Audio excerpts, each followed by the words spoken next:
Hello সবাইকে, welcome to my channel.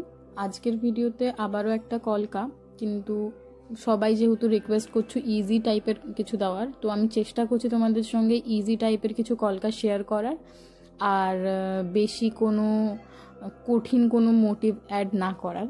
তো ইজির মধ্যে যত ডিফারেন্ট প্যাটার্ন করা যায় আমার পক্ষে সম্ভব আমি চেষ্টা করছি। তো আজকের কলকাতে নিচের দিকটায় 3টে পাতা দিয়ে এন্ডিং করেছি, আর কম্মা পাতা, আর কোথাও কোথাও আম কলকা, বাট ফিল করা না, জাস্ট ড্র করা।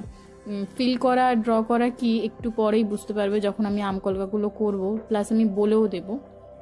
আজকের পাতাগুলো একটু বেশি ছোচালো টাইপের করেছি, মনে হলো যে করলে ভাল লাগবে বা একটু ডিফারেন্ট কিছু করা যাক, সেই জন্যই করা। প্রথমের দিকে একটুখানি স্টার্টিংটা কেমন যেন একটা হয়ে গেছিলো, আজকে বুঝতে পারছিলাম না কি করব। তো তারপর ভাবলাম যা হয় হোক, অ্যাট দ্য এন্ড ম্যানেজ করে নেব কিছু না কিছু একটা করে। ওভারঅল তোমাদের কলকাটা কেমন লাগলো অবশ্যই জানিও। আর লাস্টে হোয়াইট দিয়ে হাইলাইট করেছি, কিছু পার্টটা স্পিড আপ করে দেওয়া আছে, কোথাও আবার একটু স্লো মোতে আছে। তো তোমার দেখো আর আমাকে জানিও। যেটা বলছিলাম না ফিল করা না আম কলকাগুলো, এই যে এইটার কথা বলছিলাম, যে এই ধরনের কিছু আম কলকা আজকে অ্যাড করেছি। এগুলোও না ভালো লাগে যদি তুমি সব চারিদিকে ফিল আপ মানে পাতার মোটিভগুলো বেশি দাও। তো সেক্ষেত্রে যদি তুমি এইটা এরকমভাবে এই আম কলকাগুলো করো, আম কলকাগুলো এইভাবে করো, তাহলে সেক্ষেত্রে ব্যালেন্স হয়ে যায়, মানে সব কিছু ভরা ভরা লাগে না। আবার তোমার যদি পার্সোনালি ভরা ভরা ব্যাপারটা বেশি ভালো লাগে তো সেক্ষেত্রে করতে পারো। আমি সাধারণত একটু ব্যালেন্স রাখাটাই বেশি মানে পছন্দ করি, তো সেটাই আমি সবসময় ট্রাই করি আমার কলকাতে রাখার। এবার কেউ কেউ থাকে যারা বোল্ড করতে ভালোবাসে, তো তারা অবশ্যই ওই আম কলকাগুলো ফিল করে দিতে পারো। সেটার লুকটা কেমন আসবে সেটাও আমার সঙ্গে শেয়ার করতে পারো। আমি তো এখানে করিনি, তো সেটার জন্য বলতে পারবো না ওই লুকটা কেমন আসবে। এই যে ডান সাইডে দেখছো যে একটা কমার যে কার্ভটা, এটা না আমি মানে তখন বুঝতে পারিনি, করে নেওয়ার পরে দেখছি যে জিনিসটা কেমন একটা হয়ে গেছে। তো এইটাকে আমি কিভাবে ম্যানেজ দিচ্ছি সেটা দেখো।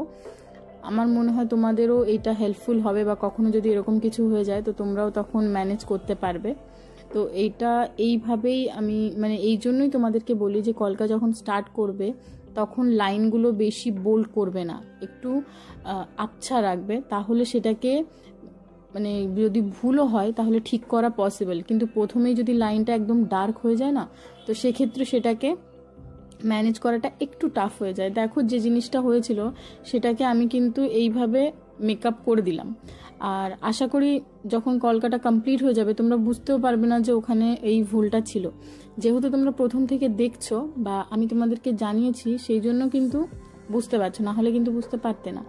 জাস্ট এবার ডটগুলোকে হোয়াইট দিয়ে হাইলাইট করলাম আর পাতাগুলোকে। আশা করি তোমাদেরকে সমস্ত কিছু ভালোভাবে বোঝাতে পেরেছি। ভিডিওটা ভালো লাগলে please like, share and subscribe my channel. আর অন্য কী ধরনের ভিডিও দেখতে চাও সেটাও অবশ্যই কমেন্ট বক্সে জানিও, তাহলে আমি সেই ধরনের ভিডিও আপলোড করব। আর হ্যাঁ, আমাকে একজন মাটির থালাতে করতে বলেছিল, আসলে এখন ওয়েদারটা একটু কেমন যেন, সেই জন্য করছি না, তো সেটাও খুব তাড়াতাড়ি আপলোড করব। তো এটা হলো final look. Thanks for watching.